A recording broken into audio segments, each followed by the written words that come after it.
ஸ்ரீ குருபியோ நமஹ.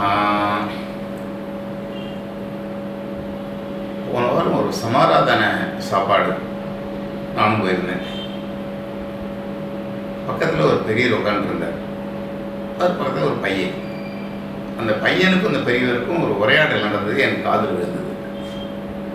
என்ன உரையாடல்னா, அந்த பையன் அவரை பார்த்து கேட்டான், தாத்தா இந்த பர்சேஷன் பண்ணுறமே அது எதுக்குன்னு கேட்டான்.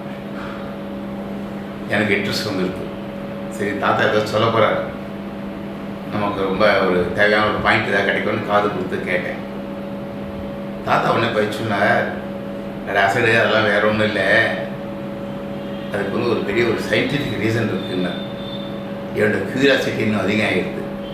சரி, நமக்கு இன்றைக்கி ஒரு நல்ல பாயிண்ட்டு கிடைக்க போகிறது, இந்த பர்சேஷன் என்னன்னு ஒரு சயின்டிஃபிக் ரீசன் இன்றைக்கி தெரிஞ்சு போகிற லைஃப்பில் அப்படின்னு கேட்டேன்.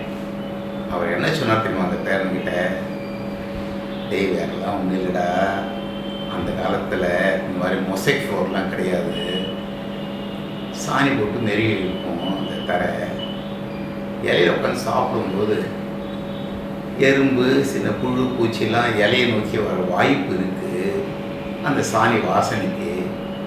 அதெல்லாம் வராமல் இருக்கணும், நம்ம சாப்பிட்ற அந்த உண்கலன் இருக்கு இல்லையா, இந்த இலை, அதை வந்து எதுவும் அப்ரோச் பண்ணாமல் இருக்கணுங்கிறதுக்காக ஜலத்தை சுற்றுவாடா, அதுதான்டா பர்சேஷனுக்கு ரீசன், பிகெயின் பண்ணுற ரீசன். எனக்கு தூக்கி வாரி போட்டது. ஒரு பெரிய ஒரு சிஷ்டாச்சாரத்தில் வந்திருக்கக்கூடிய ஒரு சடங்கை, ஒரு வைதீக காரியத்தை,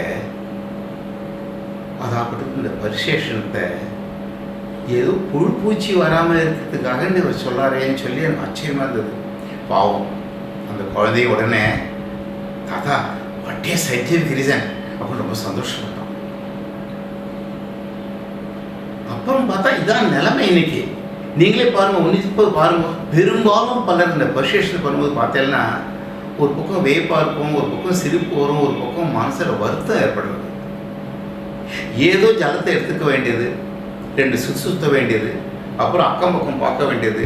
அவர் ஒரு 4 பேருக்கு எடுத்து போட்டுக்கிறாரா, இவர் எடுத்து போட்டுக்க வேண்டியது 4 பேருக்கு வாயில். அவளை பொறுத்தவரை பர்சேஷன் முடிஞ்செடுத்தோம்.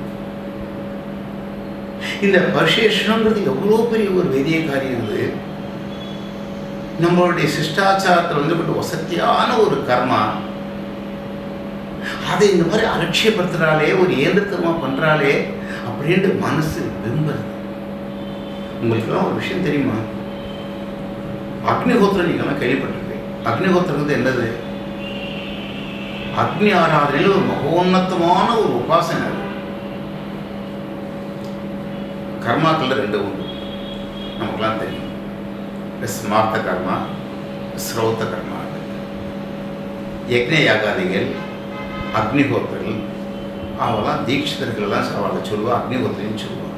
அவெல்லாம் செய்யக்கூடியதான் இந்த யக்ஞ யாகாதிகள். இதெல்லாம் இந்த ஸ்ரோத்த கர்மாவில் வரும். இதை பண்ணுறா, அந்த ஸ்ரோத்த கர்மாவில் பண்ணுறா எல்லாரையுமே என்ன சொல்லுவாங்கன்னா அக்னிஹோத்திரியும், அக்னிஹோத்திரம். இந்த பர்சேஷனுக்கு இன்னொரு பேர் உண்டு, பட்ட பேர். என்ன பேர் தெரியுமா? பிராணாக்னிஹோத்திரம்னு பேர். அதாகப்பட்டது நாம் தினசரி சாப்பிடும்போது செய்ய வேண்டிய இந்த பர்சேஷனத்தை செய்யக்கூடிய இந்த பர்சேஷன் இருக்கே, இதை எதோடு ஈக்குவேட் பண்ணியிருக்கா தெரியுமா?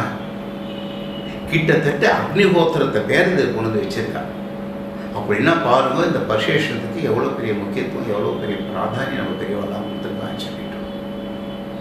நம்ம ஜட்டராக்னிக்கு ஆகுத்தி கொடுக்குறது தான் இந்த பர்சேஷன். இந்த பர்சேஷத்தை நம்ம ஒழுங்காக செய்கிறது மூலமாக நம்மளுடைய ஆன்மீக எண்ணங்கள் வந்து ஸ்திரப்படுகின்றன.